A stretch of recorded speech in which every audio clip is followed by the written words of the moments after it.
জীবন পথে জানতে চাওয়ার নেই তো কোনো মানা, দশম শ্রেণীর লম্ববৃত্তাকার চোঙ হোক না তবে জানা। আজকে আমরা দশম শ্রেণীর লম্ববৃত্তাকার চোঙ অর্থাৎ রাইট সার্কুলার সিলিন্ডার নিয়ে আলোচনা করব। প্রথমেই আমরা যেগুলো পড়ব সেগুলো একটু বলে নিই। আমরা প্রথমে জানবো যে রাইট সার্কুলার কোণ বা লম্ববৃত্তাকার চোঙ বলতে আমরা কি বুঝি। সেকেন্ডলি আমরা জানবো যে লম্ববৃত্তাকার চোঙের কিছু উদাহরণ। থার্ডলি আমরা জানবো যে লম্ববৃত্তাকার চোঙের সমস্ত সূত্রাবলী। এবং ফোর্থ, লম্ববৃত্তাকার চোঙের এক্সারসাইজের ম্যাথ, অর্থাৎ এক্সারসাইজের যে ইম্পর্টেন্ট ম্যাথগুলো আছে সেগুলো আমরা করব। তো আমরা চলে আসি প্রথম টপিক, অর্থাৎ আমরা যেটা বলেছি যে লম্ববৃত্তাকার চোঙ বলতে আমরা কি বুঝি সেটাতে। প্রথমে আমি একটি আয়তকার কাগজ নিলাম।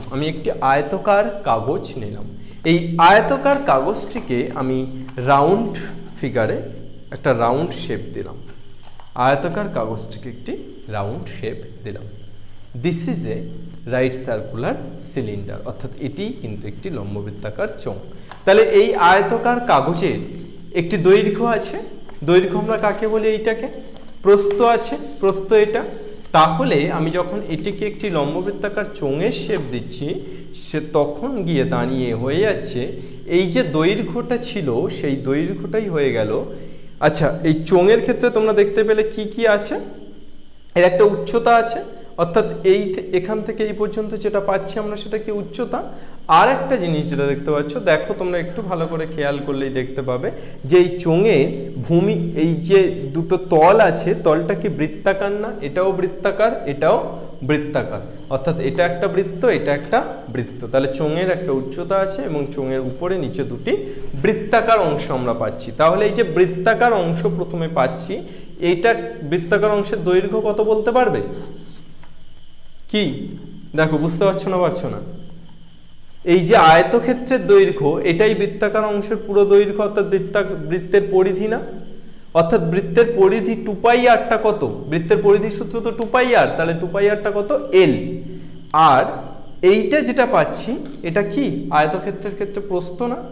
আয়তক্ষেত্রের প্রস্থ, তাহলে আয়তক্ষেত্রের প্রস্থটাই কিন্তু এর উচ্চতা। ক্লিয়ার?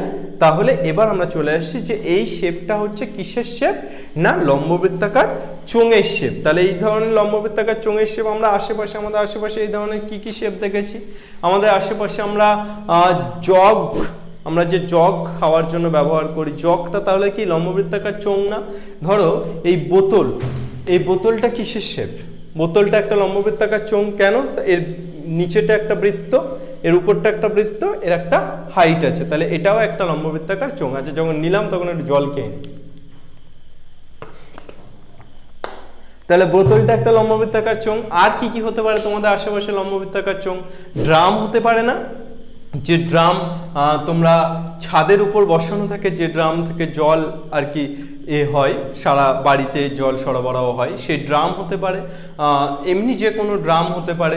তাহলে এগুলো কি লম্ববৃত্তাকার চোঙের এক একটা উদাহরণ। এই ধরনের বাড়িতে আমাদের আশেপাশে লম্ববৃত্তাকার চোঙ ভুরি উদাহরণ আছে। মানে লম্ববৃত্তাকার চোঙ প্রচুর উদাহরণ আমরা কিন্তু আমাদের বাড়ির আশেপাশে পেতে পারি। যে জলের যে পাইপ লাইনের পাইপ, সেটা একটা লম্ববৃত্তাকার চোঙ। লোহা মানে গোলাকার যে লোহাগুলো থাকে, লোহার দণ্ড, সেটা একটা লম্ববৃত্তাকার চোঙ। তাহলে এতগুলো লম্ববৃত্তাকার চোঙের উদাহরণ কিন্তু আমরা আমাদের আশেপাশে দেখতে পাচ্ছি। আরো খুঁজলে দেখবে তোমরা কিন্তু আরো অনেক লম্ববৃত্তাকার চোঙের উদাহরণ তোমরা তোমাদের আশেপাশে দেখতে পাবে। তাহলে একটা লম্ববৃত্তাকার চোঙ, একটা রাইট সার্কুলার সিলিন্ডার আমরা যদি এঁকে ফেলি, তাহলে একটা রাইট সার্কুলার সিলিন্ডার ঠিক কেমনটা হবে? একটা রাইট সার্কুলার সিলিন্ডার, এই হলো একটা রাইট সার্কুলার সিলিন্ডার। তাহলে এই রাইট সার্কুলার সিলিন্ডারের দুটো তল কি? দুটো তল সার্কেল। বোঝা গেল? তাহলে লম্ববৃত্তাকার চোঙের দুটো তল সার্কেল। তাহলে একটা লম্ববৃত্তাকার চোঙের ছবি আমরা আঁকলাম ঠিক এইটা।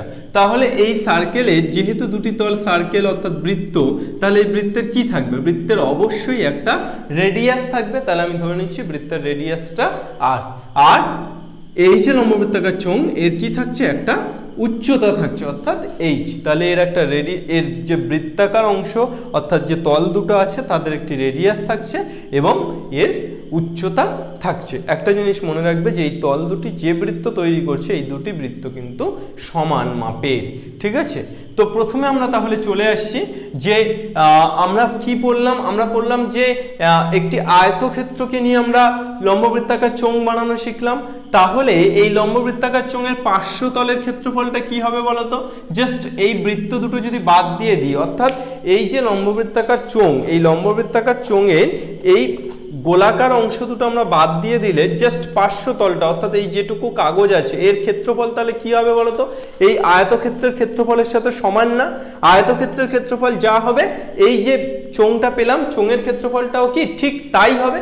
তাহলে এই লম্ববৃত্তাকার চোঙের 1 নম্বর সূত্র আমরা চলে আসছি, লম্ববৃত্তাকার চোঙের পার্শ্বতলের ক্ষেত্রফল। তাহলে এই লম্ববৃত্তাকার চোঙের পার্শ্বতলের ক্ষেত্রফল আমরা কি পাবো? আমরা আয়তাকার কাগজটার যদি দৈর্ঘ্য L হয় এবং প্রস্থ B হয়, তাহলে এই আয়তক্ষেত্রের ক্ষেত্র আয়তাকার কাগজটির ক্ষেত্রফল তো L × B। তাহলে এখানে তো আমার এই যে এটা পাচ্ছি, তাহলে পার্শ্বতলের ক্ষেত্রফল কি হবে? ভূমির পরিধি অর্থাৎ 2πr, ভূমির পরিধি অর্থাৎ 2πr, আর উচ্চতাটা কত? h। এটাই তো ছিল আয়তক্ষেত্রের দৈর্ঘ্য আর প্রস্থ। এই যে পুরো জায়গাটা গোল অংশটা, এটাই তো ছিল, এই গোল অংশটাই তো আয়তক্ষেত্রের দৈর্ঘ্য হচ্ছে। দেখো এই জাস্ট এই তো দৈর্ঘ্য, তাহলে এইটাই তো জাস্ট গোল অংশটা অর্থাৎ পরিধি হলো। আর প্রস্থ কি এটা না? তাহলে এটা এখান থেকে কি হলো? উচ্চতা হলো না? তাহলে বোঝা গেল ব্যাপারটা। তাহলে দৈর্ঘ্য গুণ প্রস্থ অর্থাৎ 2πr গুণ h। তাহলে লম্ববৃত্তাকার চোঙের পার্শ্বতলের ক্ষেত্রফল 2πr গুণ h অর্থাৎ 2πrh। সবসময় মনে রাখবে, আমি আগের ক্লাসেও বলেছি যে তোমাদের পার্শ্বতলের ক্ষেত্রফল বা কোনো কিছুর সমগ্র তলের ক্ষেত্রফল, ক্ষেত্রফল বললে সবসময় বর্গ একক হয়, ক্ষেত্রফল বললে সবসময় কি হয়? বর্গ একক। তাহলে পার্শ্বতলের ক্ষেত্রফলের সূত্র 2πrh বর্গ একক। এবার আমরা চলে আসছি যে সমগ্র তলের ক্ষেত্রফল। তাহলে লম্ববৃত্তাকার চোঙের সমগ্র তলের ক্ষেত্রফল কি হবে বলো দেখি? সমগ্র তলের ক্ষেত্রফলটা কি হবে? কি হবে? জাস্ট পার্শ্বতলের ক্ষেত্রফল প্লাস এই যে দুটো ভূমি, এই ভূমির ক্ষেত্রফল অর্থাৎ এই বৃত্ত দুটোর ক্ষেত্রফল। বৃত্তের ক্ষেত্রফলের সূত্র কি? πr² না? তাহলে একটা বৃত্তের ক্ষেত্রফলের সূত্র যদি πr² হয়, তাহলে দুটি বৃত্তের ক্ষেত্রফলের সূত্র কত হবে? 2πr², অর্থাৎ 2πrh প্লাস 2πr²। তাহলে আমরা সমগ্র তলের ক্ষেত্রফল কত পেয়ে গেলাম? 2πrh plus 2πr²। তাহলে এখান থেকে কত কমন যাচ্ছে দেখে নাও তো? 2πr কমন যাচ্ছে না? তাহলে এখানে কি পড়ে থাকছে? h প্লাস এখানে কি পড়ে থাকছে? r, এত বর্গ একক। তাহলে লম্ববৃত্তাকার চোঙের আমরা কি কি পেয়ে গেলাম? পার্শ্বতলের ক্ষেত্রফল পেয়ে গেলাম, আর কি পেয়ে গেলাম? সমগ্র তলের ক্ষেত্রফল পেয়ে গেলাম। এবার আমরা চলে আসব যে লম্ববৃত্তাকার চোঙের আয়তন কি হবে। লম্ববৃত্তাকার চোঙের আয়তন, তাহলে লম্ববৃত্তাকার চোঙের আয়তন কি হবে? লম্ববৃত্তাকার চোঙের আয়তনের সূত্র হচ্ছে πr²h, অর্থাৎ πr² মানে ভূমির ক্ষেত্রফল ইনটু উচ্চতা।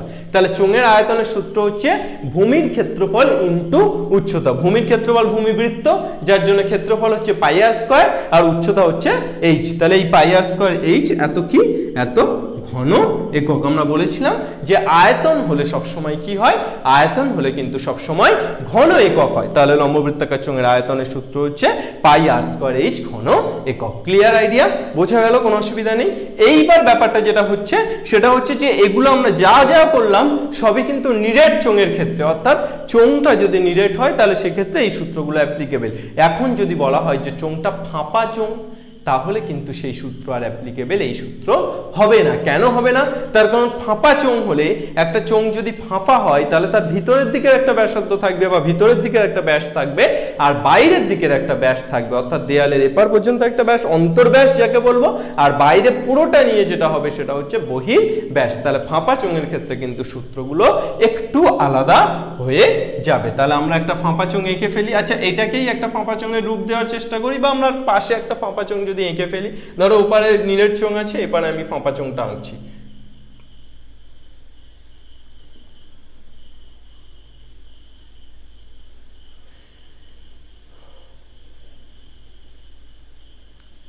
তাহলে ফাঁপা চোঙের ক্ষেত্রে আমরা কি বললাম? একটা অন্তর ব্যাসার্ধ থাকবে, একটা বহির ব্যাসার্ধ থাকবে, উচ্চতাটা সেম থাকবে। ধরে নিচ্ছি আমি বহির ব্যাসার্ধটা ধরে নিচ্ছি r1, আর অন্তর ব্যাসার্ধটা ধরে নিচ্ছি r2। তাহলে বহির ব্যাসার্ধ কি ধরলাম? বহির ব্যাসার্ধ ধরলাম r1, আর অন্তর ব্যাসার্ধ কি ধরলাম? অন্তর ব্যাসার্ধ হচ্ছে r2। তাহলে তোমাদের নিরেট চোঙের সূত্রগুলো টোকা হয়ে গেছে। এবার আমরা ফাঁপা চোঙের ক্ষেত্রে সূত্রগুলো লিখব। ফাঁপা চোঙের ক্ষেত্রে তাহলে ফাঁপা চোঙের ক্ষেত্রে পার্শ্বতলের ক্ষেত্রফল প্রথমে আসি। তাহলে পার্শ্বতলের ক্ষেত্রফল কত হবে? ফাঁপা চোঙের ক্ষেত্রে পার্শ্বতলের ক্ষেত্রফল হবে, এখানে তো 2πr জাস্ট একটা আর ছিল, অর্থাৎ একটাই ব্যাসার্ধ ছিল, কিন্তু এখানে তো আমার অন্তর্ব্যাসার্ধ আর বহির্ব্যাসার্ধ আলাদা, বহির্ব্যাসার্ধটা r1 আর অন্তর্ব্যাসার্ধটা r2। তাহলে এখানে জাস্ট একটু চেঞ্জ হবে, পার্শ্বতলের ক্ষেত্রফলের ক্ষেত্রে কি চেঞ্জ হবে? জাস্ট 2π ফার্স্ট ব্র্যাকেটের মধ্যে r1 plus r2 into h। তাহলে ফাঁপা চোঙের পার্শ্বতলের ক্ষেত্রফল হচ্ছে 2π r1 plus r2 into h। মনে থাকবে এত কি? এত বর্গ একক। তাহলে নিরেট চোঙের ক্ষেত্রে থেকে ফাঁপা চোঙের জাস্ট এইটুকুই ডিফারেন্স। নেক্সট আমরা চলে আসি সমগ্র তলের ক্ষেত্রফল। তাহলে সমগ্র তলের ক্ষেত্রফলের ক্ষেত্রে পার্শ্বতলের ক্ষেত্রফল প্লাস ভূমির ক্ষেত্রফল। তাহলে পার্শ্বতলের ক্ষেত্রফল কত? 2π r1 plus r2 into h। আর ভূমির ক্ষেত্রফল হবে 2π, বহির ব্যাসার্ধটা কি? বড়টা কি? r1, তাহলে r1 square minus r2 square, অর্থাৎ বড়টার স্কয়ার মাইনাস ছোটটার স্কয়ার। তাহলে এটা হচ্ছে সমগ্র তলের ক্ষেত্রফল। আর আয়তনের ক্ষেত্রে আমরা কি পেয়ে যাব? পাই r স্কয়ার h তো নিরেট চোঙের ক্ষেত্রে, তাহলে এখানে জাস্ট আমার হয়ে যাবে পাই r1 square minus r2 square into h। Clear?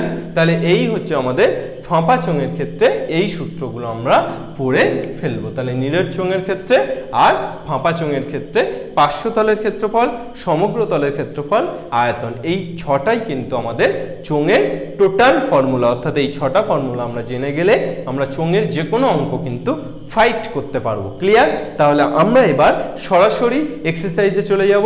আমাদের মোটামুটি সূত্র কমপ্লিট।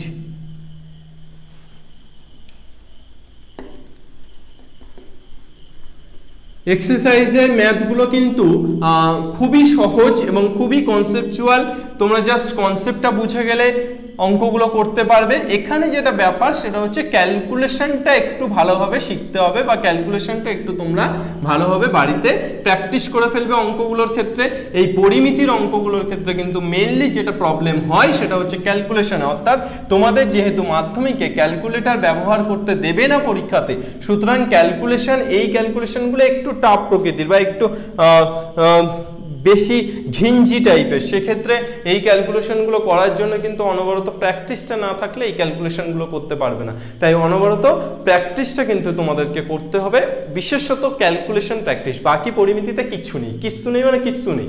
পরিমিতি তোমার অ্যাজ সিম্পল অ্যাজ দ্যাট, অর্থাৎ পরিমিতির অঙ্কগুলো কিন্তু সূত্র জানলে খুব ইজিলি করে দেওয়া যাবে, শুধু ক্যালকুলেশনটা একটু শক্তপোক্ত হওয়াটা দরকার। তাহলে আমরা এরপর চলে যাব যে 3-এর দাগে যে অঙ্কটি পড়ছি। প্রথমে স্টিলের পাতলা চাদর দিয়ে তৈরি ঢাকনা সমেত একটি ড্রামের ব্যাসের দৈর্ঘ্য 28 সেমি।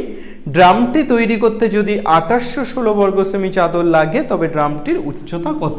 তাহলে আমরা ফার্স্ট অঙ্ক যেটা পড়ছি সেটা হচ্ছে ফার্স্ট অঙ্কটা, স্টিলের পাতলা চাদর দিয়ে তৈরি ঢাকনা সমেত একটি ড্রামের ক্ষেত্রফল, যে ড্রামটি তৈরি করতে কত বর্গ সেমি চাদর লেগেছে? 2816 বর্গ সেমি চাদর লেগেছে। ড্রামটির ব্যাস 28 সেমি দিয়ে দিয়েছে, আমার ড্রামটির উচ্চতা চেয়েছে। তাহলে ড্রামটির ব্যাস কত সেমি? 28 সেমি। তাহলে ব্যাস যদি 28 সেমি হয় তাহলে ব্যাসার্ধ কত সেমি? ব্যাসার্ধ 14 সেমি, 28/2। আর আমার উচ্চতা চেয়েছে, আমি ধরে নিচ্ছি ড্রামটির উচ্চতা h। আমার বলেছে যে কত বর্গ সেমি চাদর লেগেছে? 2816 বর্গ সেমি চাদর লেগেছে। তাহলে এই 2816 বর্গ সেমি চাদরটা ড্রামটা তৈরি করতে লেগেছে না? তাহলে এই 2816টা কি? ড্রামের পার্শ্বতলের ক্ষেত্রফল। ক্লিয়ার? তাহলে আমি ধরে নিচ্ছি দেওয়া আছে বলে প্রথমে আমি লিখে নিচ্ছি যা যা দেওয়া আছে। কি কি দেওয়া আছে? দেওয়া আছে ড্রামটির ভূমির ব্যাস, ব্যাস ইকুয়াল টু তো 28 সেমি। তাহলে অতএব ব্যাসার্ধ কত? 28/2 মানে হচ্ছে 14 সেমি, 14 সেমি। নেক্সট আমরা চলে আসছি, ধরি ড্রামটির উচ্চতা h।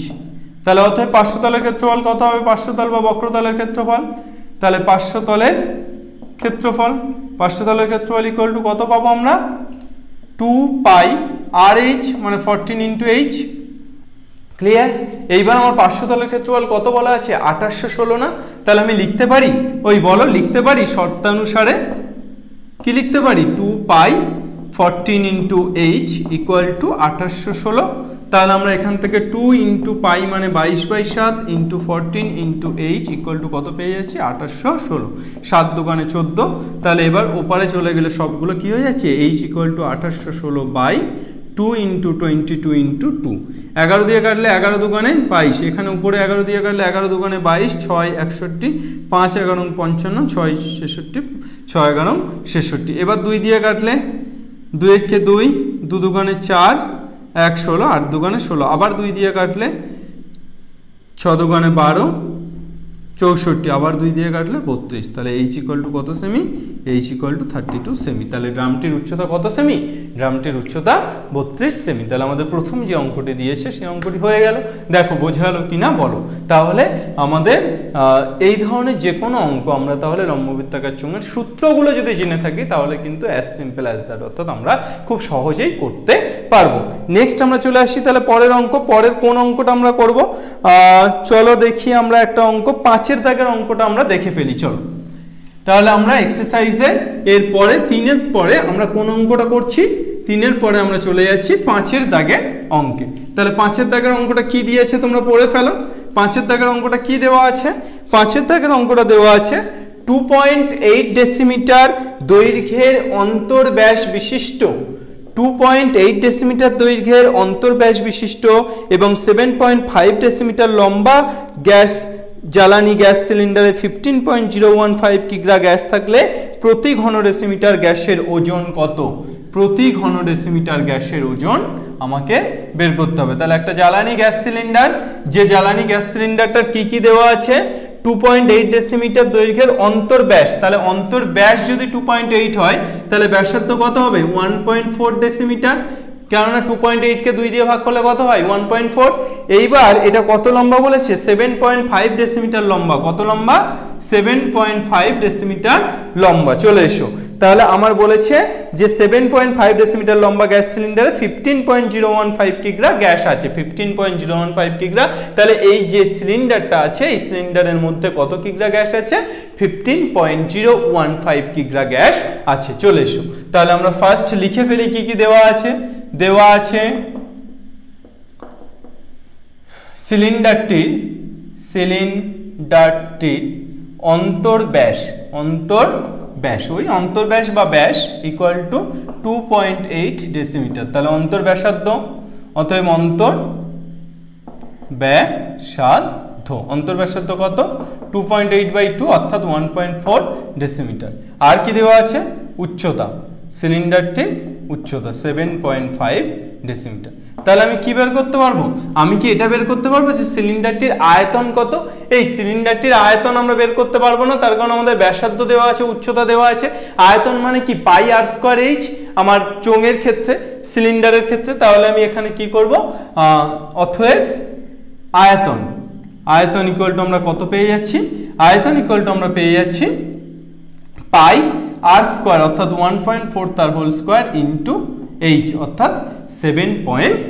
তাহলে পাই ইন্টু 1.4 তার হোল স্কয়ার ইন্টু কত 7.5। এবার তোমরা কাটাকুটি করলে এখান থেকে আয়তনটা কত ঘন, এত ঘন ডেসিমিটার, মানে যেটা পাবে সেটা পেয়ে যাবে, আয়তনটা পেয়ে গেলে।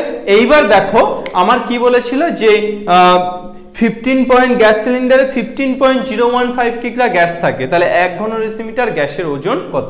তাহলে আমি লিখতে পারি যে আমার তো এই টোটাল গ্যাস সিলিন্ডারে কতটা গ্যাস আছে 15.015 কিগ্রা গ্যাস আছে, 15.015 কেজি গ্যাস এই টোটাল গ্যাস সিলিন্ডারটায় আছে। তাহলে এই টোটাল গ্যাস সিলিন্ডারটার আয়তন তো আমি এটা পেয়েছি। তাহলে আমি লিখতে পারি পাই মানে 22/7, তাহলে 22/7 ইন্টু 1.4 তার হোল স্কয়ার ইন্টু 7.5 এত ঘন ডেসিমিটার আয়তনের সিলিন্ডারে গ্যাসের ওজন কত হবে 15.015 কিগ্রা। তাহলে এত ঘন ডেসিমিটার গ্যাসের ওজন 15.015 কিগ্রা। তাহলে 1 ঘন ডেসিমিটার গ্যাসের ওজন কত হবে 15.015, টোটালটা বাই 22/7 ইন্টু 1.4 তার হোল স্কোয়ার ইন্টু 7.5। এবার এটাকে উপরে তুলে নিয়ে তোমরা ক্যালকুলেশনটা কাটাকুটিটা করে নেবে। তাহলে যত কেজি পাবে, তাহলে আমার তো অ্যান্সার কি চেয়েছিল, আমার অ্যান্সার চেয়েছিল যে 1 ঘনডেসিমিটার গ্যাসের ওজন কত। তাহলে এইটা তুমি উপরে তুলে কাটাকুটি করলে 1 ঘনডেসিমিটার গ্যাসের ওজন তোমার বেরিয়ে গেল। বোঝা গেল না গেল না বলো? কোনো কনসেপ্টে কি কোনো সমস্যা আছে? জাস্ট ক্যালকুলেশনটা এবার তোমরা বাড়িতে করে ফেলবে, ঠিক আছে। নেক্সট আমরা চলে যাচ্ছি এরপরে 6-এর দাগের অঙ্কটা আমরা একটু দেখে নেব। তাহলে 5-এর পর আমরা কোন অঙ্কটা দেখব? 6-এর অঙ্কটা। জাস্ট কনসেপ্ট যদি ক্লিয়ার হয়, এই অঙ্কগুলোতে কিছুই নেই, শুধু তোমাদের ক্যালকুলেশনটা বাড়িতে করতে হবে, ক্যালকুলেশনটা বাড়িতে নিজেদেরকে করতে হবে। এবং ক্যালকুলেশনটা টোটালটাই ডিপেন্ড করে আছে প্র্যাকটিসের উপর। যত বেশি প্র্যাকটিস করবে ক্যালকুলেশন কিন্তু ততটা তোমাদের ইমপ্রুভ হবে। 6-এর অঙ্কটা তোমরা পড়ে ফেলো। কি দেওয়া আছে? সমান ব্যাস ও সমান উচ্চতা বিশিষ্ট। তাহলে সমান ব্যাস ও সমান উচ্চতা, খুব ভালোভাবে শোনো যে ব্যাস আর উচ্চতাটা কিন্তু সমান, অর্থাৎ আমার ল্যাঙ্গুয়েজে প্রথম যে টার্মটা দেওয়া আছে সেটা সমান ব্যাস ও সমান উচ্চতা। নেক্সট কি বলছে দেখি? সমান ব্যাস ও সমান উচ্চতা বিশিষ্ট 3টি জারের, বা তাহলে 3টি জার আছে যাদের প্রত্যেকটির ব্যাস এবং উচ্চতা সমান। প্রথমটির 2/3 অংশ, দ্বিতীয়টির 5/6 অংশ এবং তৃতীয়টির 7/9 অংশ লঘু সালফিউরিক অ্যাসিডে পূর্ণ ছিল। এই 3টি জারের অ্যাসিড যদি 2.1 ডেসিমিটার দৈর্ঘ্যের ব্যাসের একটি জারে রাখা হয়, তবে সেই জারের উচ্চতা 4.1 ডেসিমিটার হয়। প্রথম 3টি জারের ব্যাসের দৈর্ঘ্য 1.4 ডেসিমিটার হলে তাদের উচ্চতা কত? খুব ভালো করে বোঝো যে 3টি জার কিন্তু সমান মাপের, অর্থাৎ 3টি জারের ব্যাসার্ধটাও সমান এবং উচ্চতাটাও সমান। ধরো প্রথমটির ব্যাসার্ধ আর উচ্চতা h, তাহলে দ্বিতীয়টিরও কিন্তু ব্যাসার্ধ আর উচ্চতা h এবং তৃতীয়টিরও কিন্তু ব্যাসার্ধ আর উচ্চতা h। তাহলে এইবার এই 3টি জারের অ্যাসিড আমি কি করছি? একটি বড় জারে রাখছি। যে বড় জারটাতে রাখছি সেই বড় জারটা সবকিছু বলে দিয়েছে যে এই 3টি জারের অ্যাসিড। তাহলে আমি কি করছি? একটি বড় জারে আমি রাখছি। তাহলে এই বড় জারটির ব্যাসার্ধ আমার কত বলে দিয়েছে? বড় জারটির ব্যাসার্ধ বলে দিয়েছে 2.1 ডেসিমিটার ব্যাস। 2.1 ডেসিমিটার ব্যাস যদি হয়, তাহলে ব্যাসার্ধ হবে 2.1/2 এত ডেসিমিটার। এটা তাহলে আমরা কি পেলাম? ব্যাসার্ধ পেলাম। আর অ্যাসিডের উচ্চতা কত হবে? 4.1 ডেসিমিটার। তাহলে এই জারে যে অ্যাসিডটা রাখা হবে সেই অ্যাসিডটার উচ্চতা হচ্ছে 4.1 ডেসিমিটার। উচ্চতাটা কত? এইচটা কত? 4.1 ডেসিমিটার। এইবার আমার বলেছে প্রথম 3টি জারের ব্যাসের দৈর্ঘ্য যদি 1.4 ডেসিমিটার হয়, অর্থাৎ প্রথম 3টি জার প্রত্যেকটির তো ব্যাস সমান, তাহলে ব্যাসটা 1.4, তাহলে ব্যাসার্ধটা কত হবে? 1.4/2। তাহলে 1.4/2 ডেসিমিটার, এটাও 1.4/2 ডেসিমিটার, এটাও 1.4/2 ডেসিমিটার। তাহলে আমাকে কি বের করতে হবে? এই যে জার 3টির অ্যাসিড ঢালছি, এই জার 3টির উচ্চতাটা বের করতে হবে। অর্থাৎ জার 3টির, আমার তো তাই চেয়েছে, দেখো তাদের উচ্চতা হিসাব করে লিখি। তাহলে জার 3টির উচ্চতা আমাকে বের করতে হবে। তাহলে চলে এসো, কি কি দেওয়া আছে লিখে ফেলি। দেওয়া আছে জার 3টির, প্রথমে জার 3টির প্রত্যেকটির ব্যাস কত দেওয়া আছে? Equal to 1.4 decimetre. অতএব ব্যাসার্ধ কত? ব্যাসার্ধ ইকুয়াল টু 1.4/2 ডেসিমিটার লিখে ফেলো। নেক্সট বড় যে জারটিতে ঢেলছে সেই জারটির, বড় জারটির ব্যাস ইকুয়াল টু কত দিয়ে দিয়েছে? 2.1 ডেসিমিটার। অতএব ব্যাসার্ধ কত? বড় জারটির ব্যাসার্ধ কত হবে? 2.1/2 ডেসিমিটার। বড় জারটির উচ্চতা কত? উচ্চতাও তো দেওয়া আছে 4.1 ডেসিমিটার। ঠিক আছে, এইবার আমাকে কি হবে? এবার আমি কোথায় চলে আসবো? আমি ধরে নেব যে এই যে সমান মাপের 3টি জার আছে এদের উচ্চতাটা h। ধরি সমান মাপের জার 3টির উচ্চতা ইকুয়াল টু h। সমান মাপের জার 3টির উচ্চতা কত ধরে নিচ্ছি? h। আচ্ছা, প্রথম জারটির দেখো তো কি বলেছে? প্রথম জারটির কত অংশ পূর্ণ আছে? প্রথম জারটির 2/3 অংশ লঘু সালফিউরিক অ্যাসিড পূর্ণ আছে, 2/3। দ্বিতীয় জারটির 5/6, দ্বিতীয় জারটির কত অংশ লঘু সালফিউরিক অ্যাসিড 5/6 আর তৃতীয় জারটির কত অংশ তৃতীয় জারটির আমার বলে দিয়েছে 7/9 তাহলে এই অংশ লঘু সালফিউরিক অ্যাসিড পূর্ণ আছে তাহলে প্রথম জারটির 2/3 অংশ দ্বিতীয় জারটির 5/6 অংশ আর তৃতীয় জারটির 7/9 অংশ তাহলে প্রথম জারটিতে যে লঘু সালফিউরিক অ্যাসিড পূর্ণ আছে তার আয়তন কত হবে বলো তো প্রথম জারটিতে যে লঘু সালফিউরিক অ্যাসিড পূর্ণ আছে তার আয়তন 2/3 অংশ তো তাহলে 2/3 ইনটু পাই আর মানে কত 1.4/2 তার হোল স্কয়ার ইনটু এইচ দেখো বোঝা গেল কিনা তাহলে প্রথম জারটিতে যে লঘু সালফিউরিক অ্যাসিডটা আছে তার আয়তন 2/3 ইনটু পাই আর স্কয়ার এইচ পাই আর স্কয়ার এইচ তো টোটাল আয়তন টোটাল জারটার আয়তন এবার এর 2/3 অংশ পূর্ণ আছে তাহলে 2/3 ইনটু পাই আর স্কয়ার এইচ তাহলে এই লঘু সালফিউরিক অ্যাসিড অর্থাৎ 2/3 অংশের যে লঘু সালফিউরিক অ্যাসিডটুকু আছে তার আয়তন বোঝা গেল না ক্লিয়ার আইডিয়া নেক্সট আমরা চলে আসছি দ্বিতীয় জারটি তাহলে দ্বিতীয় জারটির ক্ষেত্রে কি হবে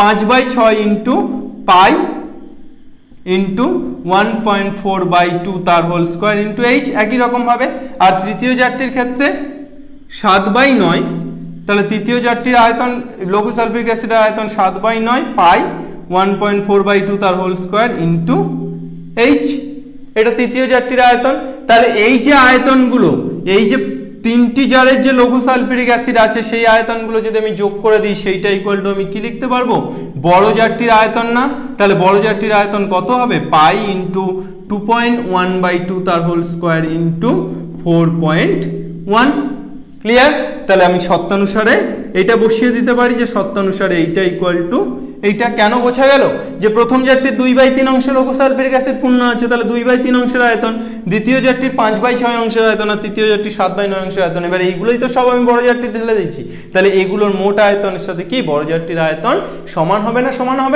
সমান হবে নেক্সট আমরা চলে আসছি প্রথম তিনটে থেকে কি কি কমন চলে যাচ্ছে দেখো তো পাই কমন যাচ্ছে 1.4/2 তার হোল স্কয়ার কমন যাচ্ছে এইচ কমন যাচ্ছে কি পড়ে থাকছে 2/3 প্লাস 5/6 প্লাস 7/9 ইকুয়াল টু এপারে হয়ে যাচ্ছে পাই ইনটু 2.1/2 তার হোল স্কয়ার ইনটু 4.1 পাই দুপার থেকে কেটে যাচ্ছে তাহলে আমরা কি পেয়ে যাচ্ছি 1.4/2 তার whole square into H into এখানে 3 6 আর 9 এর লসাগু কত 3 6 আর 9 এর লসাগু করলে আমরা পেয়ে যাচ্ছি 3 দিয়ে দিলে 1 2 3 3 দুগুণে 6 3 ছক 18 তাহলে 18 হলে 3 ছক 18 6 দুগুণে 12 প্লাস 3 ছক 18 3 5 15 প্লাস 9 দুগুণে 18 7 দুগুণে 14 ইকুয়াল টু 2.1/2 তার হোল স্কয়ার ইনটু 4.1 তাহলে আমরা কি পেয়ে যাচ্ছি দেখো তো উপরে জাস্ট একটুখানি যদি আমরা মুছে ফেলি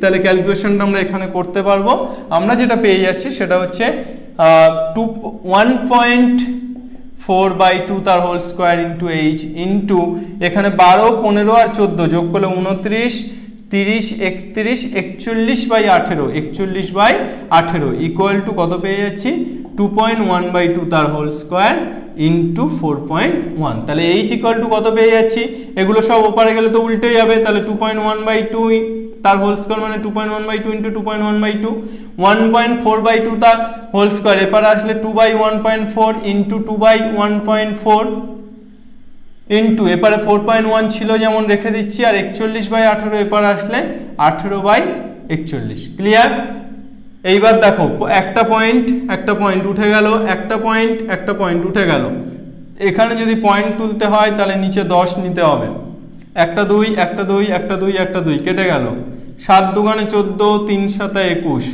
7 দুগুণে 14 3 7 21 41 কেটে যাচ্ছে 2 দিয়ে কাটলে কত হচ্ছে 9 তাহলে আমরা পেয়ে যাচ্ছি 3 3 9 9 81 তাহলে h ইকুয়াল টু 81/20 তাহলে 81/20 মানে আমাদের হয়ে যাচ্ছে h ইকুয়াল টু কত 4 × 80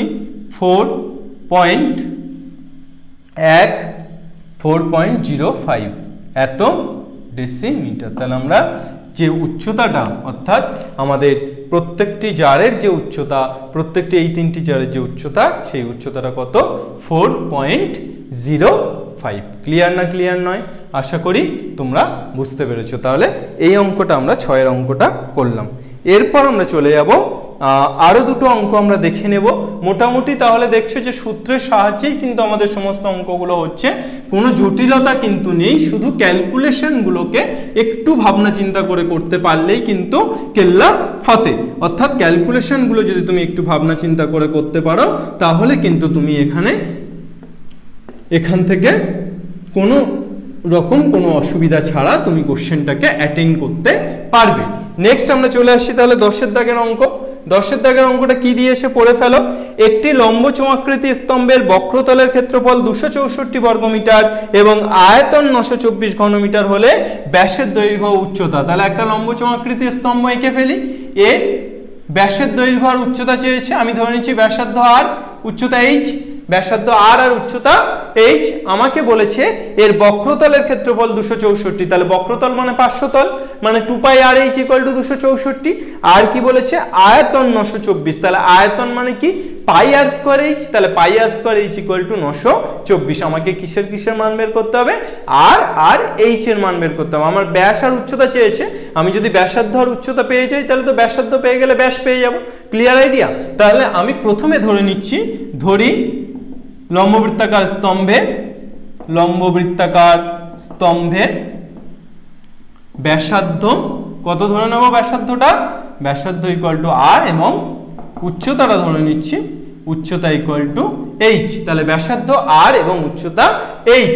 তাহলে আমি প্রথম শর্তে কি বলতে পারি, প্রথম শর্তে আমি পেয়ে যাচ্ছি 2π r/h = কত দেওয়া আছে আমার 264। ক নাম্বার দেব, 1 নাম্বার। তাহলে 2π r/h = 264। আর দ্বিতীয় শর্তে আমি কি বলতে পারি, দ্বিতীয় শর্তে আমি বলতে পারি πr²h = 924। এই অঙ্কটা খুব ইন্টারেস্টিং। এরপরে দেখো ক্যালকুলেশনটা খুব ইন্টারেস্টিং, যে আমরা তো 2π r/h = 264 আর πr² = 924 পেলাম। এবার এখান থেকে আমাকে r এর মানও বের করতে হবে, h এর মানও বের করতে হবে, অর্থাৎ দুটোই অজানা। তাহলে এইবার জাদুটা হচ্ছে, দেখো আমি যদি 2 কে 1 দিয়ে ভাগ করি, অন্যান্য অঙ্কের সাথে ডিফারেন্সটা বুঝতে পারবে। 2 কে যদি 1 দিয়ে ভাগ করি, হঠাৎ করে কেন করব সেটা আমরা বলছি, কিন্তু আগে করি তো। 2 কে 1 দিয়ে যদি আমরা ভাগ করে দিই তাহলে πr²h/2π r/h, πr²h/2π r/h = আমরা কত পেয়ে যাচ্ছি, πr²h মানে কত 924 আর 2π r/h মানে 264। এই দেখো তো, এই যে পাই কেটে যাচ্ছে না, r² আর r কেটে গেলে কটা আর থাকে, একটা আর, h কেটে যাচ্ছে। এ বাবা, আর পেয়ে যাচ্ছি মানে কি h ও পেয়ে যাবো 1 বা 2 এ বসালে। তাহলে এই জন্যই কিন্তু আমরা ভাগটা করলাম। তাহলে এই জাদু করার মূল উদ্দেশ্য হচ্ছে হয় r বা নয় h এর মান বের করা, এবং সেটা তখনই সম্ভব যখন ধরো h টা কেটে যাবে বা r টা কেটে যাবে। আমার এখানে h কেটে গেছে বলে আমি r এর মানটা পেতে পারছি, যদি h না কাটতো তো r এর মান পেতাম না। r আর h দুটো একসাথে আছে, তাহলে হয় আমাকে r টাকে কাটতে হবে, নয় h টাকে কাটতে হবে। তাহলে তার জন্য আমাকে 2/1 করতে হলো। ক্লিয়ার? বোঝা গেল না? তাহলে এবার আমরা পেয়ে যাচ্ছি r/2 = 924/264। তাহলে r = কত পেয়ে যাচ্ছি, r পেয়ে যাচ্ছি 924/264 × 2। তাহলে 2 দিয়ে কাটলে 2 × 1 = 2, 3, 2 132। তাহলে r = 924/132। 132 কে 6 দিয়ে দেখো তো, 6 × 12 2, হাতে থাকে 1, 318 কে 19 9, হাতে থাকে 1, 6 কে 7, 792 হচ্ছে না। 7 দিয়ে দিলে 7 × 14, 8 দিয়ে দিলে 9 দিয়ে দিলে 9 × 18, 924/132,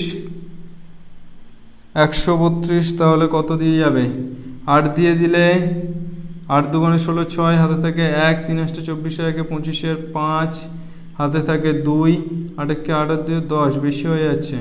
7 দিয়ে দিলেও হচ্ছে না, 6 দিয়ে দিলে কি ব্যাপারটা হচ্ছে, 6 × 12 2, হাতে থাকে 1, 3 × 18, 19 9, হাতে থাকে 1, 6 কে 7, 7 দিয়ে দিলে তো 7 × 2 = 14, 4, হাতে থাকে 1, 3 × 21, 22, 2, 3 × 21, 22, 2, এই তো হবে, হাতে থাকে 2, 7 কে 7 দিয়ে 9। তাহলে কত হচ্ছে 132 7।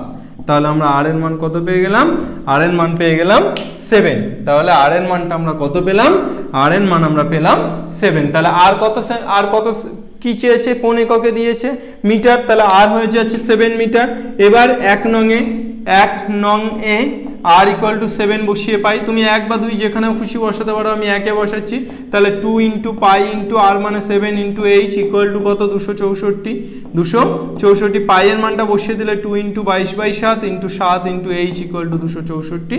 তাহলে তোমরা 7 কেটে ফেলো, এইচ ইকুয়াল টু কত পেয়ে যাচ্ছ, 264/2 ইন্টু 22, 2 দিয়ে কাটলে 2 1 2, 3 2 6, 2 2 4, আবার 22, 11 দিয়ে কাটলে 11 2 22, 11 দিয়ে কাটলে 11 কে 11, 11 2 22, 6। তাহলে এইচ ইকুয়াল টু কত, 6 মিটার। ক্লিয়ার? তাহলে আমরা পেয়ে গেলাম কি কি, আমরা পেয়ে গেলাম আর এর মানটা পেয়ে গেলাম 7, এইচ এর মানটা 6।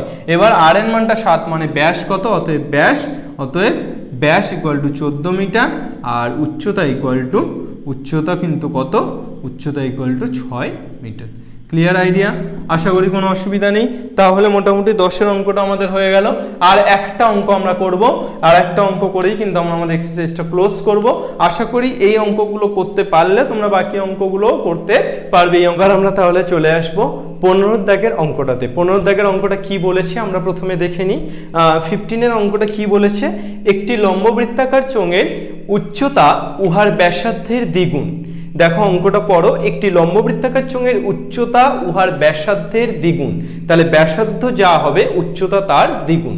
বলেছে যদি উচ্চতা 6 গুণ হতো, অর্থাৎ উচ্চতা যদি 6 গুণ বেশি হতো, তবে আয়তন 539 ঘন ডেসিমিটার বেশি হতো। আমার বলেছে যে ওই লম্ববৃত্তাকার চোঙের উচ্চতা কত সেটা আমাকে নির্ণয় করতে হবে। তাহলে ফার্স্ট আমরা চলে আসি, ধরি লম্ববৃত্তাকার চোঙের কি ধরে নেব। আচ্ছা, প্রথমে আমরা চোঙটা এঁকে নেব। চোঙ, আমার ছবি তো মাস্ট, ছবি না আঁকলে, ছবি আঁকলে তুমি হিরো, ছবি না আঁকতে পারলে তুমি জিরো। ধরি লম্ববৃত্তাকার চোঙের ব্যাসার্ধ কত ধরে নেব, ব্যাসার্ধ ইকুয়াল টু আর। তাহলে এই লম্ববৃত্তাকার চোঙের ব্যাসার্ধটা কত, আর। তাহলে লম্ববৃত্তাকার চোঙের ব্যাসার্ধ আর, তাহলে অতএব উচ্চতা কত হবে, উচ্চতা দ্বিগুণ বলেছে, তাহলে উচ্চতা ইকুয়াল টু 2r। ধরো এত একক, তাহলে উচ্চতা ইকুয়াল টু কত একক, 2r একক। তাহলে একটি লম্ববৃত্তাকার চোঙের ব্যাসার্ধ আমি ধরে নিয়েছি r একক, তাহলে উচ্চতা কত হলো, উচ্চতা 2r একক। তাহলে এবার আমি চলে আসি, অতএব আয়তন কত হবে। তাহলে লম্ববৃত্তাকার চোঙটির আয়তন কত হবে, পাই r স্কয়ার h, তাহলে pi into r square into 2r, এত ঘন একক। তাহলে আমরা কত পেয়ে যাচ্ছি, 2 পাই r কিউব ঘন একক, 2 পাই r কিউব ঘন একক। এবার আমরা চলে আসছি যে উচ্চতা 6 গুণ হলে, উচ্চতা 6 গুণ হলে উচ্চতা হয়। তাহলে উচ্চতা 6 গুণ হলে উচ্চতা হয় কত হবে, ব্যাসার্ধ তো আর ছিল, তাহলে ব্যাসার্ধের 6 গুণ উচ্চতা হচ্ছে, তাহলে উচ্চতা হবে 6r একক।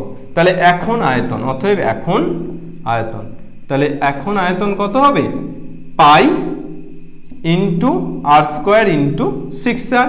তাহলে কত হয়ে যাচ্ছে, 6 পাই আর কিউব এত ঘন একক। তাহলে আমি কি লিখতে পারি, আমি লিখতে পারি শর্তানুসারে আমার তো দ্বিতীয় যে আয়তনটা, সেই আয়তনটা প্রথম আয়তনের থেকে কত বেশি, 539 ঘন ডেসিমিটার বেশি, তাই তো বলা আছে।